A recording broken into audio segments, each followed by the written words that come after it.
de poder conversar con Alicia Castro, a quien este colectivo tanto respeta y quiere. No hace falta que la presentemos, pero por ahí puede ocurrir que haya alguien que no la conoce tanto. Alicia es difícil, pero ex embajadora ante la República Bolivariana de Venezuela, ex embajadora ante el Reino Unido. No podemos olvidar que en enero del 20 había sido designada ya como embajadora ante Rusia, le faltaba por supuesto el acuerdo del Senado, y en octubre renunció a su postulación como embajadora, justamente explicando cuáles eran las discrepancias con la política exterior argentino-venezolana desplegada por el entonces canciller Felipe Solá. En gran medida vamos a hablar de eso y mucho más con Alicia. Buen día, Alicia. Muchas gracias por recibirnos. Buen día, Clara. Gracias a ustedes. ¿Cómo están? Y bueno, atravesados todavía te habrá pasado una mezcla de emoción, de orgullo, de esperanza, al ver los miles que hemos ido en las distintas plazas en el país ayer. Sí, creo que es muy vigorosa, muy robusta la reacción del pueblo argentino. Yo pertenezco a lo que se dan llamar la generación diezmada, ¿no? Sí. Tenía 27 años cuando se impuso la dictadura cívico-militar, o sea que conocemos en carne propia lo que significó la dictadura, no solo para aquellos que fueron presos, desaparecidos, torturados, asesinados, sino pues cómo vivíamos todos, ¿no? Cómo vivía toda la sociedad en terror, en miedo, en silencio impuesto, en horror, y además daba la sensación de que iba a ser, no sabíamos cuánto podía durar, no sabíamos cómo podía terminar, y tuvo que ver con algunos hechos como la enorme valentía de las madres y por supuesto con lo que significó como derrota la guerra de Malvinas para la Junta Cívico-Militar, que pretendía, la Junta Militar pretendía eternizarse en el poder y ganar. Ya estaba perdiendo mucho peso en la sociedad y quería recuperar credibilidad con la guerra de Malvinas, ¿no? Eso fue la intención de la Junta Militar. Pero por otro lado se enfrentó con la intención de Margaret Thatcher de ser reelecta en el Reino Unido. Margaret Thatcher estaba muy mal en las encuestas en ese momento y gracias a la victoria en Malvinas fue reelecta como primer ministro del Reino Unido. Entonces, digamos, conozco aquel horror porque lo vivimos, pero es extraordinario que lo tengan, que lo retengan, que lo conmemoren las nuevas generaciones, ¿no? Nuestros hijos, nuestras hijas, que estaban ayer en la plaza cantando "A donde vayan los iremos a buscar". Y creo que la plaza ha dado ayer un mensaje muy claro a los legisladores, en especial sobre la necesidad de legislar contra el negacionismo. Si me permitís, Clara, ¿puedo explayarme un poco sobre este tema? Sí, por favor, sí, cómo no. Porque justamente nosotros desde Soberanos, el espacio político que integro, el año pasado, en el mes de septiembre, formulamos un proyecto de ley contra el negacionismo, conociendo que estamos en un contexto de confluencia de crisis de extraordinaria intensidad, ¿no? Y vemos surgir una narrativa que niega el terrorismo de Estado, que banaliza los delitos de lesa humanidad, incluso que reivindica a la dictadura cívico-militar, ¿no? Sí. Y consterna que estas alocuciones negacionistas provienen principalmente del gobierno. Sí. Lo podemos particularizar en Victoria Villarruel, pero es todo el gobierno, porque hasta Patricia Bullrich, que fue montonera, está reivindicando ahora la dictadura militar. Sí. Y estas alocuciones negacionistas y la alusión a prácticas violentas que además realiza el gobierno a través de su ejército de trolls todo el tiempo contra los ciudadanos, sí, se sitúan en el límite de lo admisible por una sociedad democrática y amenazan nuestra convivencia pacífica, ¿no? Por eso nosotros presentamos un proyecto de ley contra el negacionismo a la Comisión de Derechos Humanos de la Cámara de Diputados, que fue acompañada en ese momento por 16.000 adhesiones de connotadas personalidades. ¿De qué estamos hablando cuando hablamos de los mecanismos retóricos que están orientados a brindar sustento a diferentes formas de negacionismo? Se suelen articular mediante 3 procedimientos discursivos concatenados: la relativización, la banalización y la equiparación entre las víctimas y sus verdugos, ¿no? Lo que llaman... Claro, los 2 demonios, la guerra, digamos, ¿no? Exactamente, la teoría de los 2 demonios. Y lo vemos esto desplegado en ese video bochornoso. Sí, es patético, gobierno. Alicia, es patético. Y es patético porque además el emisor, no solo el contenido, sino el emisor, ¿no? El Tata Joffre, que es un servicio y una persona ligada a la dictadura. Entonces realmente resulta ofensivo y peligroso, ¿no? Y este basamento de banalización, de relativización, de la teoría, de equiparar las víctimas y sus verdugos, busca debilitar la columna vertebral del pacto democrático con el que se consolidó la paz social luego de la recuperación democrática en el 1983, ¿no? La decepción institucional de juzgar a los responsables militares, el juicio de las juntas, y a los civiles del plan sistemático de exterminio, posicionó a nuestro país como un paradigma eficaz para abordar el trauma social de la desaparición forzada, la represión ilegal, sin venganza ni violencia. Y estas políticas viabilizaron las demandas de los organismos de derechos humanos, liderados originalmente por los familiares de las víctimas, las madres y las abuelas de Plaza de Mayo. Sí. A mí me tocó, Clara, como embajadora en el Reino Unido, participar en varias oportunidades de coloquios en prestigiosas universidades donde la Argentina se presentaba como un ejemplo de justicia transicional, ¿no? Realmente la Argentina era un ejemplo que llamaba la atención de las personas interesadas en la política y en la justicia en el mundo entero. Entonces, ¿qué pretenden ahora estas apelaciones negacionistas del gobierno de Milei? Claro, no solo negacionistas, perdón, Alicia, querida, sí, sino no, además apologistas, ¿no es cierto? Porque hacen apología, no solo lo niegan, lo reivindican, como es el caso de Villarruel.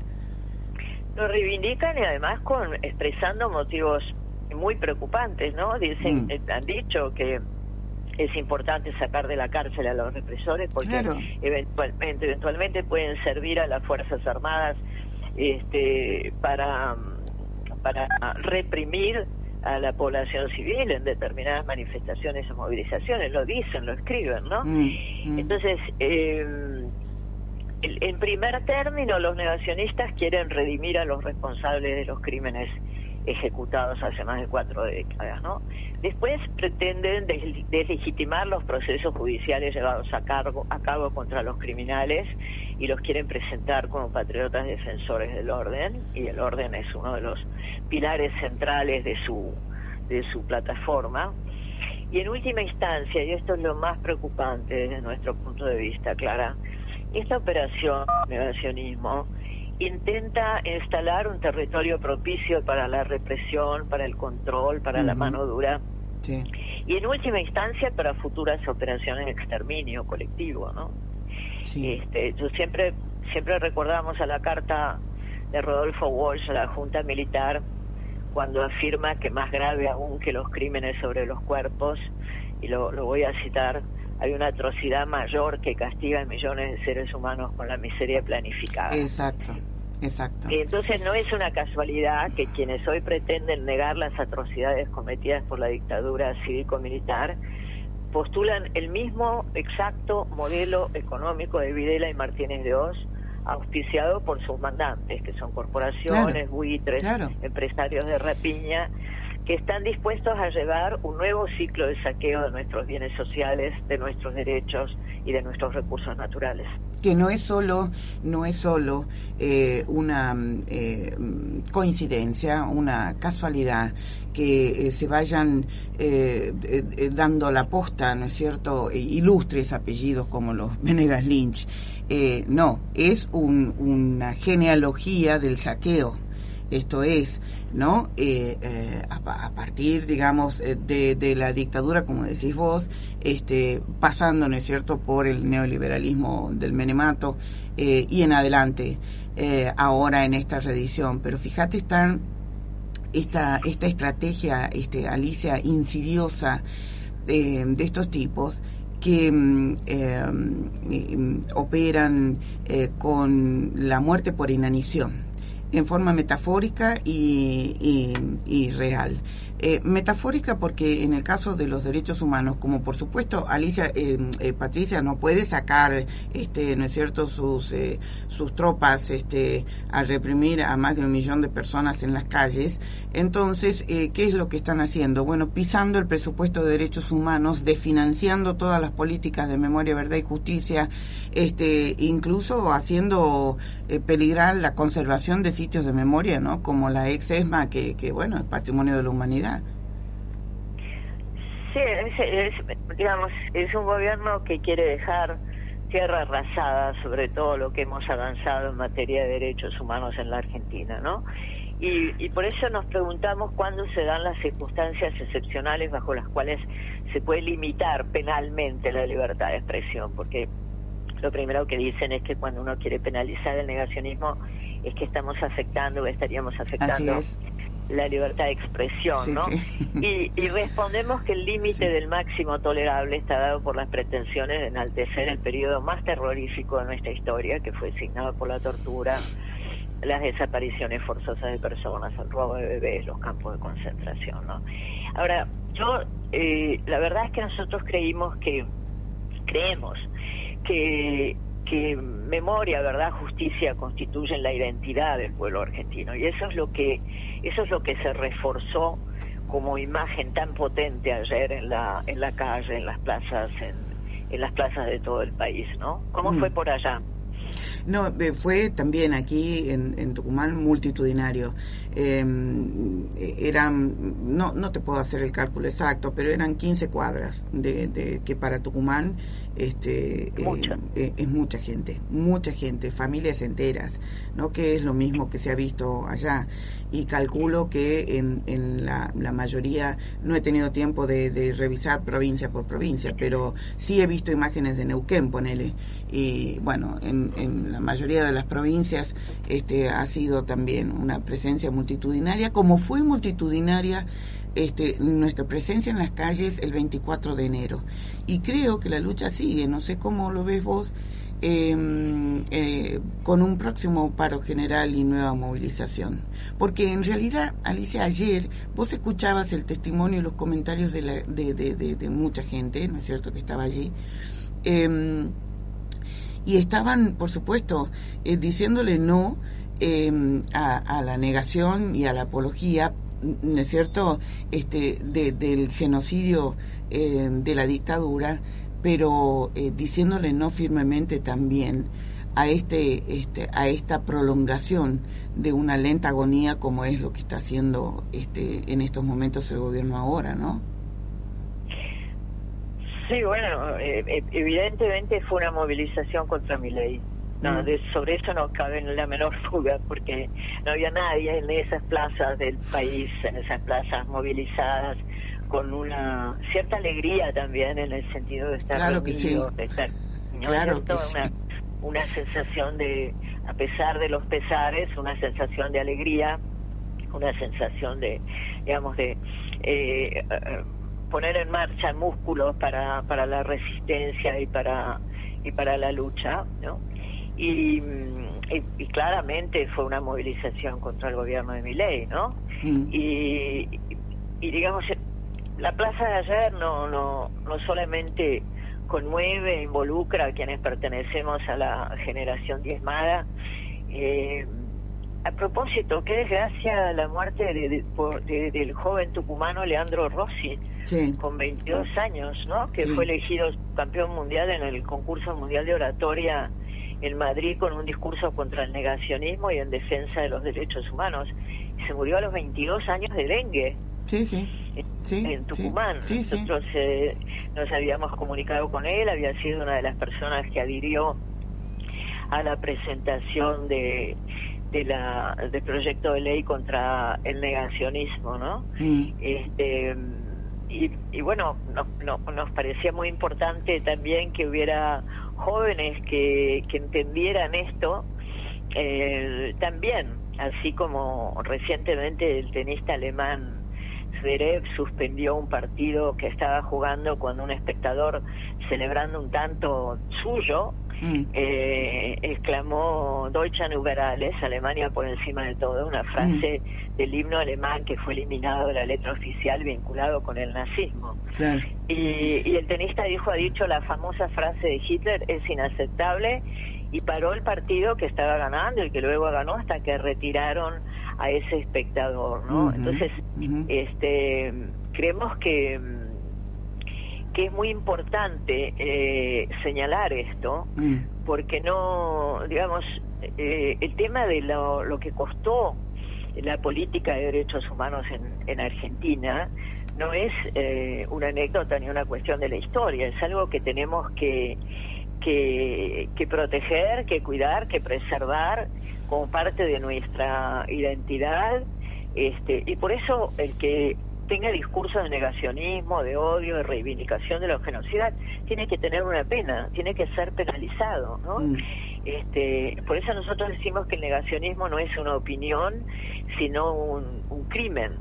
Y hay teóricos que han expuesto que, por ejemplo, Alejandro Kaufman, que en nuestro país, justificadamente orgulloso por las grandes realizaciones en favor de oponer a la dictadura del 76 un Estado de Derecho sostenido por la memoria, la justicia y los derechos humanos, con todas las idas y venidas que conocemos y con todas las deudas pendientes. Sí. El negacionismo, dice Kaufman, no es una opinión sobre unos hechos, sino que es la continuidad de esos mismos hechos bajo otras formas, ¿no? Sí, tal cual. Entonces, esto es muy preocupante para nosotros, para todos, para toda la Argentina. Sabemos además que los hechos de violencia que despachan, como que fletan, que escupen el ejército de trolls que tiene Milei, ¿no? Que ganó sus elecciones por las redes, como Trump, sorprendiendo a muchos que todavía tenemos prácticas de política de diarios, de conversaciones, de conversatorios, y mientras tanto había un ejército en las redes que muchas veces para nosotros es como un submundo, porque no lo hemos terminado de entender, y que disparan un odio inconcebible. Claro. Ahí, por ejemplo, el vocero Adorni me respondió en un tuit, lo vi, lo vi. ¿Lo viste? Sí, lo vi. Diciéndome que me invitaba a jugar al CS1. No sé qué, que le tuve que preguntar a mi hija de qué se trataba. Sí. Porque jamás he jugado un videojuego, los detesto además. Y me dijo, es un juego, alarmada, me dijo, es un juego de una gran violencia, el Counter-Strike. Es un videojuego de tanta violencia que ha sido suspendido, por ejemplo, en muchos estados de los Estados Unidos. ¿Por qué? Porque cuando hay esos asesinos seriales que sacan sus armas en shopping malls o en escuelas, o claro, que son las habituales masacres, ¿no es cierto? En Estados Unidos, claro, Adalid. Y después cuando miran cuando miran lo que esas personas hacían, se dedicaban, eran muchas veces personas que estaban jugando esos juegos en núcleos o en clubes o con sus amigos. Entonces, pues pero bueno, que un bostero presidencial, claro, eso te estaba por decir, a jugar un juego a tiros. Lo que pasa es que todo es patético. Vos ponete a ver tipos además que hacen gala de su ignorancia, como diría mi abuelo, de su ignorancia supina en todo. Es ostentación de incultura en el mejor sentido del término, no estoy hablando de alta cultura, ¿no? Entonces, cultura ciudadana. Claro, exactamente. Entonces, la verdad es que son patéticos. Alicia, me ha quedado en el tintero esto que por supuesto tiene una relación directa, pero tengo que despedirte porque están los compañeros ya del próximo programa. Pero me queda esta para consultarte en otra oportunidad cuando puedas.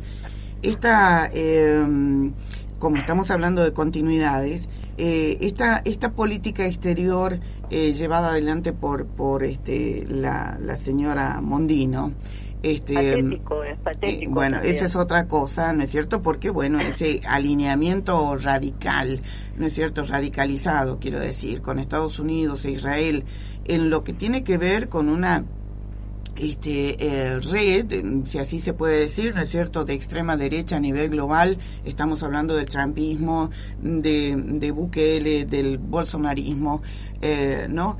Y hasta qué punto nos está por otro lado, ¿no es cierto?, destruyendo al punto, y quería preguntarte eso hoy, pero no nos da el tiempo ya, desde mi humilde opinión, una suerte de proceso de balcanización, porque ahora los gobernadores patagónicos se sienten obligados a reclamar federalismo, el cordobesismo otro tanto, el norte grande otro tanto. Es muy complejo el panorama. Sí, efectivamente, yo creo que el presidente está desquiciado. Realmente creo que tiene sus facultades alteradas, sus facultades cognitivas, sus facultades psíquicas. Es peligroso, ¿no? Se lo compara a veces con un caballo en un hospital. Es peligroso tener un desquiciado como primer mandatario, porque puede tener cualquier reacción, pero su alineamiento, el alineamiento del gobierno en materia de relaciones exteriores es también peligroso, porque sus únicos aliados son guerreristas, armamentistas, son países que además permiten la libre portación de armas. Imagínate si en la Argentina, con el nivel de violencia que está generando el gobierno, con sus dichos, con sus hechos, con los despidos, con la crueldad con la que se maneja, con el corte sistemático a todo lo que puede significar algún beneficio, aunque sea modesto, como los comedores. Imagínate si además hubiera libre portación de armas, estarían todos a los tiros. Claro que como prometen, ¿no? Tal cual, como entonces, prometen. Como prometen. Entonces, yo creo que es un momento muy de grandes riesgos, y por eso, bueno, nuestro próximo paso es el 3 de abril. Espero que lo podamos pasar por streaming, así nos pueden escuchar en Tucumán, un conversatorio con 4 juristas, con Maximiliano Rusconi, con Rosansky, con Barcesati, con Ugueira, para escuchar, para entender si es posible hacer un juicio político al presidente Milei. Es crucial, y me gustaría antes de eso que podamos incluso abordar a fondo eso. Me tengo que despedir, están nuestros compañeros esperando.